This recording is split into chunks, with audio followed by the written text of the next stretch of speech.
Hello, my niece made videos humiliating my son on social media as a supposed joke, but it's not funny when my son ends up losing his college admission. I'm 36 years old and a mother of 3 children. My eldest son, Aiden, is 14 years old, quiet, intelligent, and a bit clumsy. He loves science, video games, and animals. He's not very extroverted and has always had difficulties making friends. He also struggles with anxiety and doesn't like being the center of attention. Then there's my second daughter, Zoe, who is 10 years old. She's the complete opposite, confident and super sociable. Lastly, there's my youngest son, Caleb, who's 6 and just a little happy whirlwind. Each and every one of our children has something that makes them unique, and we love them equally. They get along really well with each other, which makes us very happy as parents. The problem with my story is my niece, Lori, who is 17 years old. Lori is the daughter of my husband's brother. She's a very popular girl, not just in her school but in all the schools in the city. She's always been sweet with us, but we know that with the people from her school, it's a different story.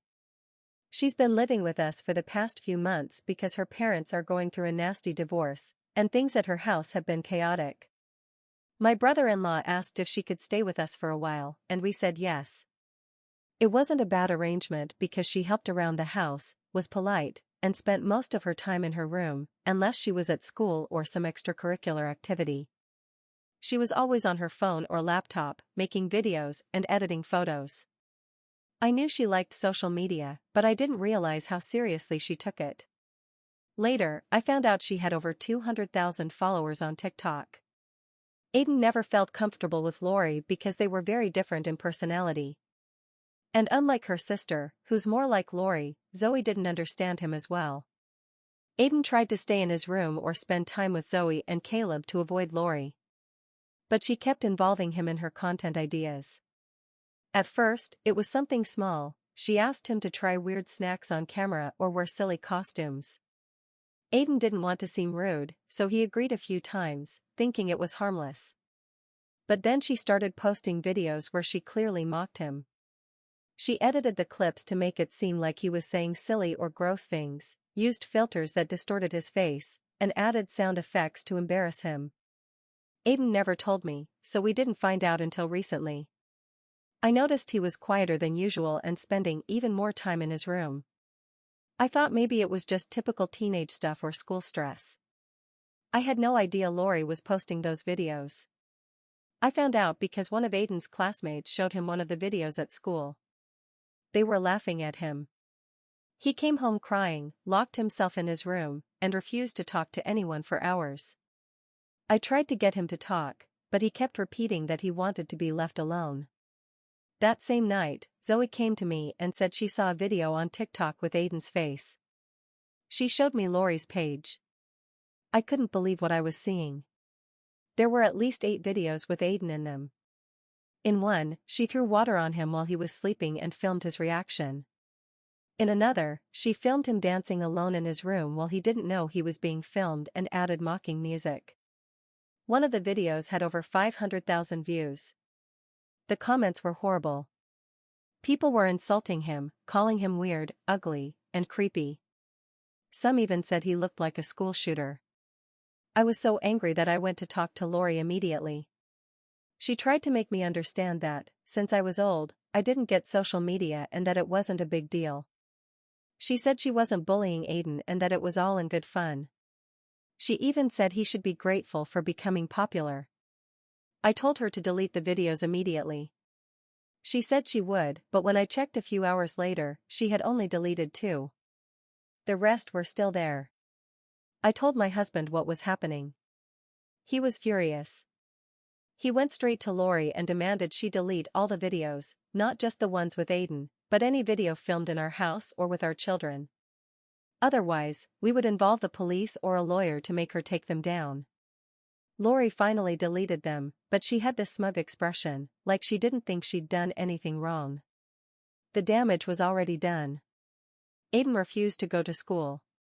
I had to call the school and explain what happened.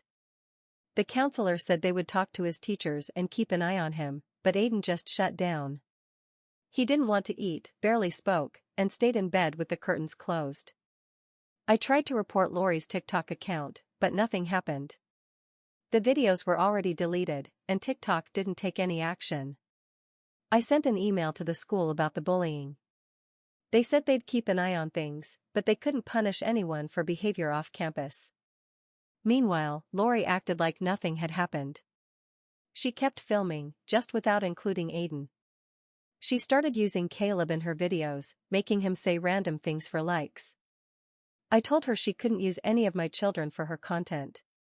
She argued, saying it was her job and that we were ruining her career. Finally, I told my brother-in-law that Lori could no longer stay with us. He didn't like it at all, but I didn't care. Aiden's mental health was more important. He tried to convince us to reconsider. But once we told her what Lori had done, she was in shock. Aiden apologized several times and agreed to make amends. Lori went back to live with her mother. I don't know what's happening with her now, and honestly, I don't care. Aiden continues to struggle. He doesn't talk to anyone at school. Every time someone laughs near him, he thinks they're mocking him. He used to love science fairs and wanted to join the robotics club, but now he doesn't want to sign up for anything. He's completely withdrawn. I feel so guilty for letting someone into our home who hurt my son. I didn't see the signs. I didn't protect him like I should have. I can't stop thinking about the comments on those strange videos, mocking my son as if it were just a joke. Lori thought it was all harmless fun. It wasn't a joke, it was cruelty disguised as content. We didn't hear from Lori for weeks, and I was hoping she would stay out of our lives. Then, my husband's sister, Melissa, got involved. Melissa shares some of Lori's personality traits. Everything is a big drama or a complete exaggeration for her. She's very protective of her daughter, Harper, who was applying to colleges this year. Harper is an outstanding student, but when it comes to behavior, she's just like Lori, kind to family members but terrible with her schoolmates, from what we've heard. She needs constant validation, acts to get attention, loves being part of drama, and rarely shows empathy, mocking others to feel important. Harper and Lori have always been very close, even though they live in different cities. They talk online all the time and visit each other during vacations. Melissa used to brag constantly about how Harper was going to get into a pretty good college on the East Coast. She posted about it on Facebook almost every day. Harper had the grades, extracurricular activities, and perfect essays. She was also applying for a scholarship. I didn't think Harper had anything to do with this situation until one night Aiden came to me and said something strange. He said he was nervous because he found something online that made him uncomfortable, and he didn't know what to do. I asked him if it was another video. He shook his head and handed me his tablet. What I saw left me frozen. It was a screenshot of a group chat between Lori, Harper, and two other girls. They were laughing about the videos Lori had made of Aiden. One of Harper's messages said something like, "That guy is a weirdo. I'm not surprised he doesn't have any friends." Lori responded with a meme of Aiden's face taken from one of the videos. Harper also sent a link to one of the reaction videos some stranger had made about him and said, "This one made me pee my pants laughing." There were even worse messages, but I won't repeat them here. They weren't just teasing, they were cruel and full of hate. The whole thing made me sick. Aiden told me he found the screenshot in a Reddit thread that had nothing to do with him. Someone had posted it anonymously on a drama forum because they recognized Lori and Harper and thought they were being cruel girls. I could see that Aiden was devastated. He didn't even know Harper was involved. She had always been kind to him at family gatherings. I didn't know what to do with the screenshot. I saved it and told Aiden not to worry about it for now. He nodded and left the room. I thought that would be the end of it, but it wasn't. A few weeks later, Harper's school sent an email to Melissa informing her that they were revoking her admission. Harper had already received her early decision letter months before and had posted it everywhere. The message from the university said they had received a report about online harassment and hostile behavior and that after reviewing it, they were withdrawing their offer of admission for violating their student conduct rules. Melissa went crazy. She called all the family members, shouting on the phone, accusing us of raising a snitch, of destroying Harper's future, and of raising our son to be so weak that he couldn't handle a joke. That's when I found out what had happened. Aiden had sent an email directly to the university. He included the screenshots and explained that he was the guy in the videos and messages. Aiden explained that the harassment had made him feel depressed and anxious, and that Harper's involvement had made it worse. He said he didn't want to ruin her future, but he thought it was important for them to know what kind of person they were admitting. When I told my husband, he said Aiden had done the right thing. He said that consequences matter, and it wasn't Aiden's fault that Harper was discovered to be cruel. We didn't tell Melissa anything. I figured she'd find out on her own, and she did. She said that Aiden was using his victim role as a weapon and accused us of brainwashing him into believing the world revolves around his feelings. She also said that Harper was devastated, she lost her scholarship, her dorm assignment, everything. Now she had to apply to other universities at the last minute, and her chances weren't good. Melissa said that her daughter cried every night and refused to leave her room. I didn't feel happy that Harper lost her dream, but I couldn't ignore what she said and did to my son. Melissa kept sending me messages. She said we were teaching Aiden to be weak, that he needed to learn to accept a joke or he wouldn't survive in the real world. She said that teenagers do stupid things and that Aiden was being a little girl. She told me that Lori and Harper were just joking and doing typical teenage things, and we should have resolved everything privately. I replied that her daughter was fine with publicly humiliating my son, so my son was also fine with making all this public to the right people.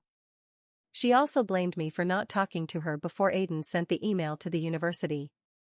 I told her that if she had raised her daughter better, none of this would have happened. My parents got dragged into the conflict. They tried to stay neutral, but it was clear they weren't going to do that for long. My mom asked if Aiden really needed to send that email. I told her that if my son needed to send that email after what they did to him, that's exactly what he needed to do. My dad said he understood both sides, but I could tell he leaned more toward Melissa's version and was only saying that to please her. Meanwhile, Aiden remained silent. He didn't bring up the issue again, but I noticed he walked a little more upright. He went back to working on a science project and even sat with me at the kitchen table to tell me he wanted to try therapy again, this time with someone new. Melissa stopped talking to us and blocked me from everything. At Easter, she refused to come. She told my mom it was too painful to be around people who ruined her daughter's life. I found out from someone else that Harper is now applying to state universities, but hasn't gotten anything.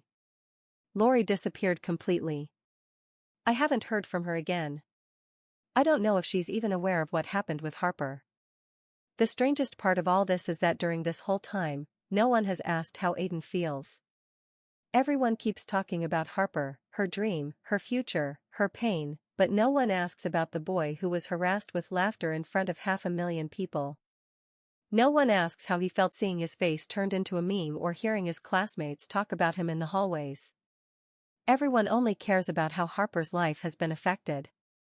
They don't want to admit it was cruel. They just want us to act like it never happened. The truth is, I'm proud of Aiden, and my husband is too. You can't go through life doing whatever you want for popularity without facing consequences. Update 1. After Harper's admission was revoked, Melissa didn't stop. She stayed silent for a while, but it didn't last long. One day she posted on Facebook saying that she had contacted the university's admissions office to file a formal complaint. She wrote that the university made its decision based on lies and didn't give Harper the opportunity to explain herself. She said they were punishing Harper for teenage drama and that someone from the family was behind everything, trying to ruin her daughter's future out of jealousy. She didn't mention my name, but everyone knew she was referring to me. Some family members liked the post, which helped me make a good list of the people who agreed with this. Some even commented that they couldn't believe what was happening to Harper. Then she went further. She hired a lawyer to send a letter to the university. She said the screenshots were taken out of context and that her daughter was being harassed. She claimed that Aiden had made false accusations and tried to destroy Harper's reputation. She asserted that the university's decision to restrict her admission was discriminatory and had caused her emotional damage.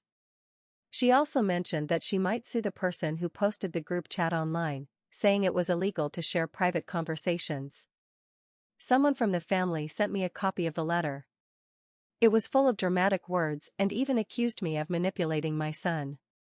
I called Melissa and told her to stop dragging us into her drama or I would have to hire a lawyer to sue her daughter. Aiden was improving. He had started talking in therapy and was more open with us. I wasn't going to let Melissa drag him back into her storm. A couple of weeks later, Melissa posted again. This time, she was furious. The university rejected her appeal. They said they stood by their decision. They reviewed the complaint, analyzed the screenshots, and concluded that the behavior didn't align with the values they expected from incoming students. They also said the decision was final. Melissa said the university was biased, that Harper had become a victim of online gossip and the cancel culture. She blamed us again. She said some family members had turned against Harper. She said we were jealous because Harper had a future, while our son would never have one. Melissa also said that Harper was having problems with other universities. She applied to some after losing her spot. But none of them accepted her, probably for the same reason that she had lost her admission in the first place. The new applications asked if she had ever had an offer of admission revoked. She had to answer yes, and that made everything harder. Melissa said that Harper might have to take a gap year, which she called a disaster. After that, Melissa started hinting at a lawsuit. She said she might take legal action against the university, against Reddit, and maybe even against us. Next, she kept using the word defamation and said her daughter's name had been dragged through the mud. She claimed she had talked to some lawyers and was looking for one who would take the case. So far, nothing has happened. I don't think any lawyer would take it, but I wouldn't be surprised if she tries. Lori has been pretty quiet. Unlike Melissa, she seems to have realized that what they did was wrong. Her father has been talking to us a lot, saying that she feels bad about what happened. She even deleted her account along with all her followers. Harper hasn't said anything, but judging by her mother's behavior, it's probably advice from her to not make the situation worse. However, Melissa is still at it with all these posts, which I don't think helps her daughter at all. We've sent a letter through my lawyer for her to stop mentioning us in her posts, and if she doesn't comply, we are prepared to sue. Update 2. Yes, I know, I have another update. It's been a few weeks since I last posted. I want to start by saying that Melissa contacted a famous lawyer. She emailed him and started posting saying he would help her, even though he hadn't even responded to her.